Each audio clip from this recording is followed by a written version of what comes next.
সকাল সকাল গজরাজের দল মাঠ হয়ে পেরিয়ে রাস্তা ক্রস করে জঙ্গলের উদ্দেশ্যে যাচ্ছে। সঙ্গে ছোট বাচ্চাও আছে, অনেকগুলো ছোট বাচ্চা আছে। তো তারা একের পর এক সেই রাস্তা পেরে আছে, খুব সুন্দর ভাবে দেখতে পাচ্ছ তোমরা সকাল সকাল।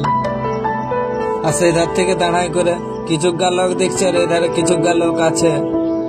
একদম খুব সকাল সকাল পেরে আছে, আর কুয়াশায় ভরে গেছে চারদিকটা। তো দেখতে পাচ্ছ কিছুগুলা হাতি পেরে এলো, আর কিছুগুলা হাতি পেরাতে দাঁড়াই গেল, আস্তে আস্তে করে পেরে আছে।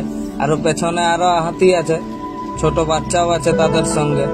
তো আস্তে আস্তে করে সব হাতিগুলো একের পর এক আসছে রাস্তা পেরানোর জন্য।